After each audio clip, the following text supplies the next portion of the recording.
পক্ষ থেকে বিএনপির পক্ষ থেকে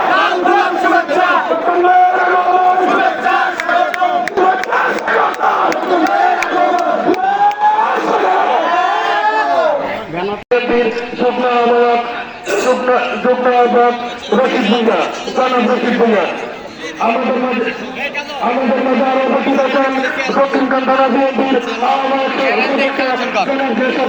জনাব জেসুদ্দিন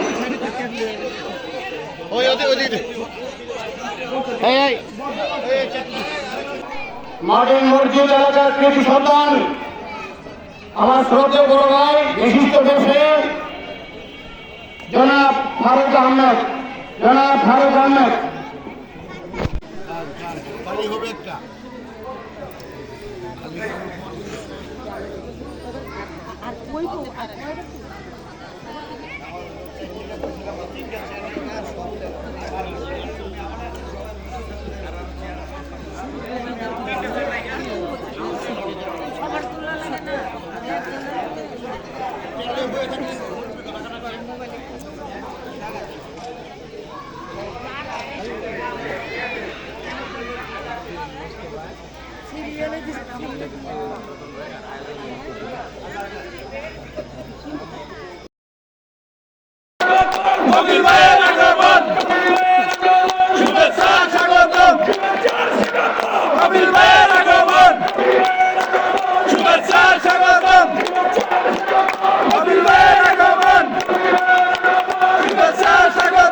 আমাদের মাঝে উপস্থিত হয়েছেন।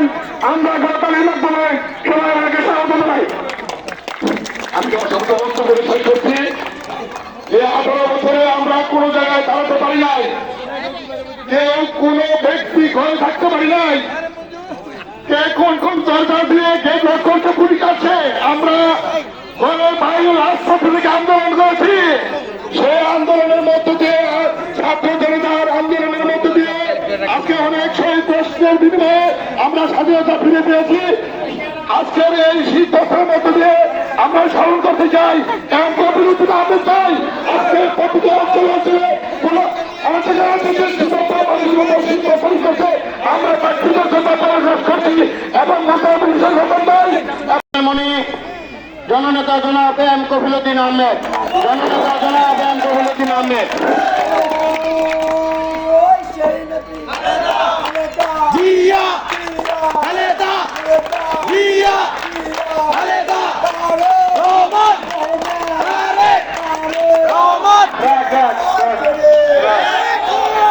বিসমিল্লাহির রহমানির রহিম।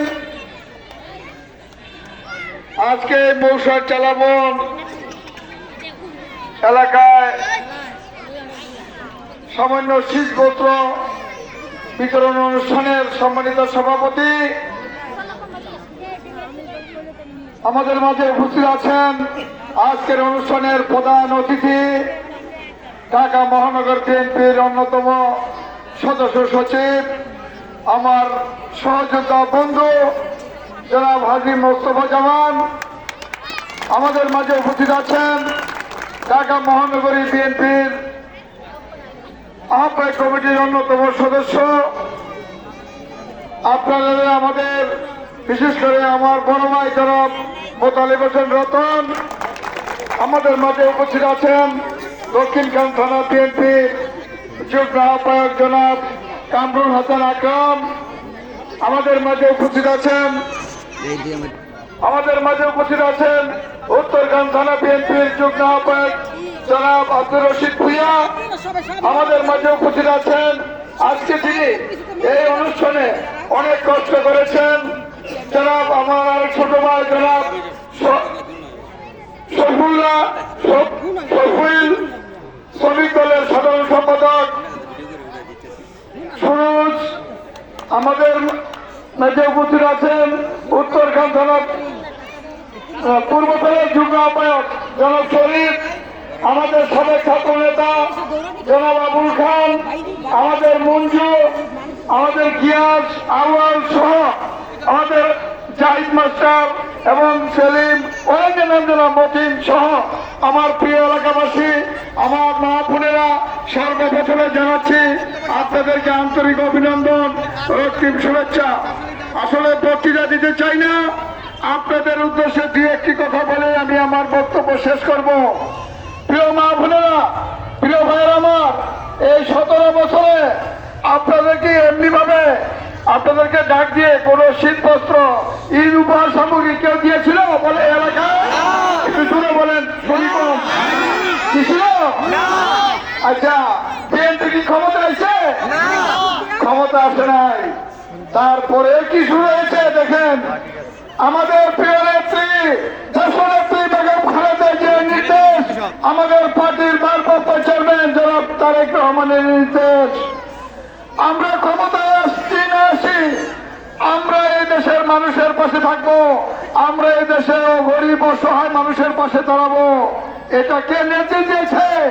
তারেক রহমান নির্দেশ দিয়েছে, বেগম খালেদা জিয়া নির্দেশ দিয়েছে। আজকে আপনাদের সাথে কথা বলতে চাই, আমরা আপনাদের কাছে দোয়া চাই আমাদের দেশের এবং আমাদের জনাব তারেক রহমান। ওনারা তো উত্তর বিএনপির পক্ষ থেকে ওনাদের প্রোগ্রামটা সফল ও প্রাণবন্ত করেছেন, এই জন্য আপনাদেরকে ধন্যবাদ জানাচ্ছি। পাশাপাশি আরেকটা কথা বলতে চাই, এই যে আমাদের প্রতিষ্ঠান চেয়ারম্যান জনাব তারেক রহমান, ওনার যোগ্যতার কারণে, ওনার পরিশ্রমের কারণে দিয়েছে, আমাকেও দায়িত্ব দেওয়া হয়েছে। আপনারা দোয়া করবেন আমরা যেন সঠিকভাবে এই দায়িত্বগুলো পালন করতে পারি। একটা ইমানি দায়িত্ব জুলুম না হয়, আমরা যেন ন্যায় বিচার করতে পারি। দেশের মানুষ আমাদের ন্যায় বিচারের প্রতিজ্ঞা আছে, আমাদের মাধ্যমে যেন কোনো ভুল না হয়, অন্যায় না হয়, আপনারা সেই দোয়া করবেন। পরিশেষে আপনাদের সবাই আমি আমাদের দেশনেত্রী বেগম খালেদা জিয়া এবং আমাদের পার্টির ভারপ্রাপ্ত চেয়ারম্যান জনাব তারেক রহমানের দোয়ার জন্য দোয়া চেয়ে আমি আমার কথা শেষ করছি। খোদা হাফেজ। বাংলাদেশ জিন্দাবাদ। আপনাদের সবাইকে ধন্যবাদ। আসসালামু আলাইকুম।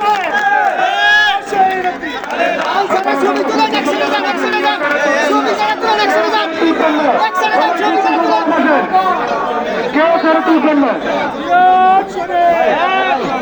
যারা ছেড়ে বসে আছেন সর্ব থাকবেন, কেউ চেষ্টা করবেন না, আপনাকে করবেন না।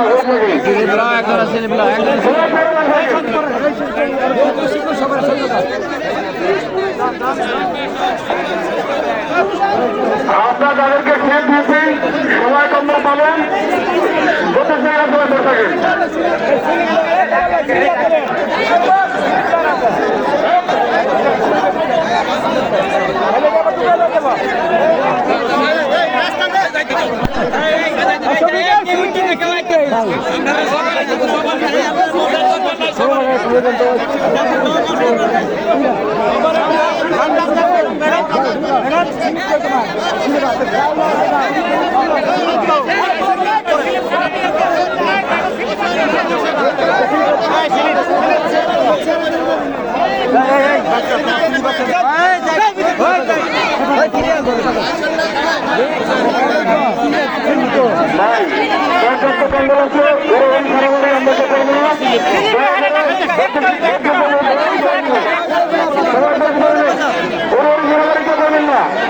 সবাই সিরিয়াল ধরা